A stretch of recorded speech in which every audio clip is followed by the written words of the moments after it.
Hello साथियों, नमस्कार, जय Hind. Welcome my YouTube channel.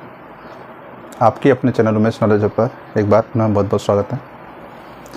हम इस वीडियो में एक नए टॉपिक्स पर चर्चा करने वाले हैं। ठीक है, इसके पहले आप हमारे चैनल पर नए तो चैनल को सब्सक्राइब कीजिएगा और अपने दोस्तों के साथ भी शेयर कीजिएगा हमारे चैनल को। हम बात कर रहे हैं एक जो इंडियन गवर्नमेंट पर जो आपकी अनएम्प्लॉयमेंट जो रिपोर्ट आई है उस पर चर्चा कर रहे हैं। ठीक है, जो भारत में बेरोज़गारी दर है कितनी फीसदी बढ़ चुकी है, कितने भारत में बेरोज़गार हैं, उस टॉपिक्स पर हम चर्चा कर रहे हैं। बहुत ही क्या कह सकते हैं कि बहुत ही उलझी हुई टॉपिक्स है, जिसमें इंटरनेशनल लेबर जो ऑर्गेनाइजेशन है उसके द्वारा यह रिपोर्ट दी गई है, जिसमें क्या कहा गया है आपका जो भारत में बेरोज़गारी दर है वह किस हद तक कितनी % बढ़ गई है पहले की अपेक्षा, उसी पर चर्चा करेंगे। यह रिपोर्ट आपके इंटरनेशनल लेबर ऑर्गेनाइजेशन के द्वारा जारी की गई है, उसी टॉपिक्स पर हम चर्चा कर रहे हैं। उन्होंने बताया है कि आपकी जो भारत की बेरोज़गारी दर है बहुत ही ज़्यादा है, जैसे कि 83% उन्होंने रिपोर्ट में दर्ज किया है कि 83% आपकी भारत की बेरोज़गारी दर बढ़ी हुई है, जो कि भारत में 83% युवा बेरोज़गार हैं जो कि पढ़े लिखे हैं। ठीक है, उन्होंने बताया हुआ है।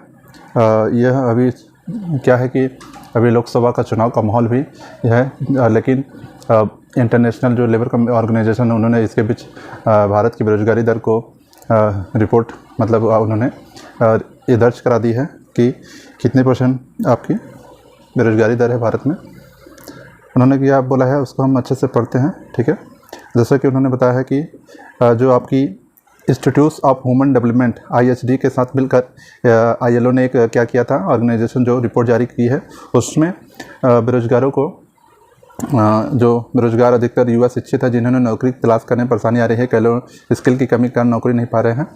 ठीक है, जो यह रिपोर्ट, इस रिपोर्ट का नाम है इंडियन एम्प्लॉयमेंट रिपोर्ट 2024। ठीक है, इंडियन एम्प्लॉयमेंट रिपोर्ट 2024 रखी गई है। जिन्होंने रिपोर्ट में बताया है कि भारत के युवा अभी बेरोज़गारी में जूझ रहे हैं। देश के बेरोज़गारी युवाओं की संख्या 83% है, यह जो कि चिंता की बात है। ठीक है, बहुत ही चिंता की बात है, क्योंकि 83% होना बहुत ही, केवल 100 में 17 लोग को जॉब मिल रही है। ठीक है, रोज़गार मिल रहा है, 83 लोग को रोज़गार नहीं मिल रहा है। ठीक है, इस रिपोर्ट में इंस्टीट्यूट ऑफ डेवलपमेंट के साथ मिलकर यह रिपोर्ट दी गई है। इन्होंने बताया रिपोर्ट में कि सन 2000 में, ठीक है, सन 2000 में जो पढ़े लिखे थे उनकी जो बेरोज़गारी दर की जो संख्या थी वो 35% थी। ठीक है, 35.2% थी, लेकिन 2022 में पढ़े लिखे बेरोज़गार की संख्या 65% हो गई है।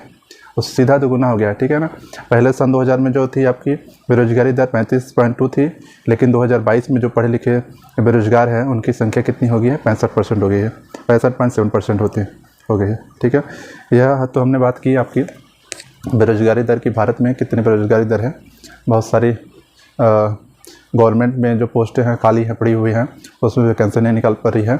कहीं ना कहीं दिक्कत आती है, बेरोज़गार दर बढ़ रही है, उसमें बढ़ोतरी में।